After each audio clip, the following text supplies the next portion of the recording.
Bab 937. Luka di atas tubuh adalah lambang seorang pria. Ini, apa dia salah lihat? Mata Kak Janis sangat besar, wajahnya terlihat sangat tidak percaya. Bocah itu, ternyata terlihat sama persis dengan CEO mereka. Tidak, perhatikan baik-baik, masih banyak yang terlihat berbeda, meskipun parasnya sangat mirip, tetapi tatapan dan aura yang berada di tubuhnya benar-benar berbeda. Apakah bocah ini adalah adik CEO mereka? Inilah pemikiran pertama yang muncul di dalam benak Kak Janis, tetapi segera dia menolaknya. Di usia CEO sekarang tidak mungkin dia memiliki adik yang masih sangat kecil. Kalau begitu, bocah itu adalah putranya. Ketika baru datang semua orang mengira kalau CEO masih single, tidak disangka dia sudah memiliki anak. Kak Janis langsung teringat pada Audrey Han. Bukankah gadis itu menyukai CEO? Apalagi dia juga bersama dengan CEO, apa dia mengetahui hal ini? Kak Janis, untuk beberapa hari ini aku akan cuti, untuk urusan kantor mohon bantuanmu. Sampai ketika Golden Ye bersuara, Kak Janis baru tersadar, dia mengangguk kebingungan, tatapan matanya berhenti di wajah bocah tersebut, dia benar-benar ingin sekali bertanya. CEO, anak ini adalah... Golden Ye belum sempat membuka mulutnya, Glenn sudah menjawab Kak Janis dengan bahasa Inggris. Hello, beautiful auntie, I am Daddy petik terbalik as little boy. Kak Janis melongo di tempat, memperhatikan bocah kecil yang berbicara, menggunakan bahasa Inggris yang sangat lancar. Apa ini? Anak ini baru beberapa tahun, juga orang China, mengapa bahasa Inggrisnya bisa selancar ini? Seperti memahami maksud tatapan Kak Janis, Glenn dengan suara kecil menjelaskan, dulu aku dan Mommy tinggal di negara C, ketika baru lahir aku sudah belajar bahasa Inggris. Rupanya seperti itu. Golden Ye dan Arthur Xiao mendengar Glenn yang bisa berbicara bahasa Inggris juga merasa aneh. Setelah mendengar penjelasan tersebut, dia pun paham. Negara C. Mata Golden Ye menyipit, tempat seperti apa itu? Dia sama sekali tidak memiliki kesan apapun terhadap tempat itu. Kak Janis memperhatikan bocah yang sangat menggemaskan tersebut, dengan perasaan berkecamuk memperhatikan Golden Ye, selanjutnya dia teringat kembali pada Audrey Han. Apakah dia harus bertanya lebih banyak kepada CEO? Bagaimanapun ini adalah hal yang sangat tidak adil untuk Audrey Han, tetapi bocah ini berada di sini, jika dia bertanya bocah ini tentu akan mendengarnya. Ketika Kak Janis dilanda perasaan bingung, Glenn kembali membuka mulutnya. Beautiful auntie, we are going home now, see you again. Kak Janis tersadar, tersenyum, oke. Golden Ye kemudian mengangguk pada Kak Janis, setelah itu membawa Glenn pergi dari tempat itu melalui jalan khusus. Melihat punggung mereka berdua yang semakin jauh, Kak Janis tidak bisa menahan diri dan kembali melihat bocah tersebut. Benar-benar anak yang sangat tampan dan sangat sopan. Anak seperti ini, ibunya seperti apa ya? Aduh, tiba-tiba saja dia merasa sedih untuk Audrey Han, tetapi masing-masing orang memiliki jodoh masing-masing, tidak bisa dipaksakan. Memikirkan hal tersebut, Kak Janis berbalik dan membereskan pekerjaannya. Golden Ye membawa Glenn keluar makan, setelah selesai memesan dan sedang menunggu, Glenn tiba-tiba mengatakan kalau dia ingin pergi ke kamar kecil.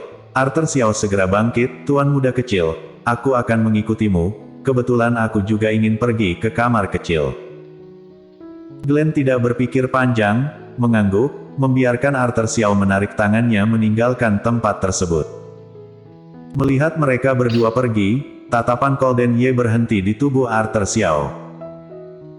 Sebelumnya ketika mereka bertemu, Arthur Xiao mengatakan kalau dirinya adalah asistennya. Kalau begitu Arthur Xiao pasti adalah sosok yang sangat memahaminya, apalagi Arthur Xiao juga selalu mengikutinya kemanapun. Jika seperti yang dikatakannya, berarti Arthur Xiao bisa dipercayanya. Arthur Xiao, Arthur Xiao. Golden Ye mengulang-ulang nama tersebut di dalam hatinya, mencoba mengingat kembali wajah pria tersebut. segera muncul serpihan-serpihan bayangan di dalam benaknya, yang tidak lain adalah Arthur Xiao.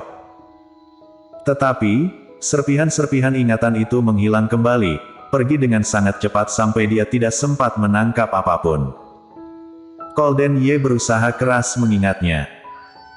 Arthur Xiao dan Glenn setelah selesai di kamar kecil, Arthur Xiao menyadari kalau ekspresi wajah Golden Ye terlihat tidak enak dipandang, selain itu juga sangat pucat, bibirnya juga membiru. Ini, apa yang sudah terjadi?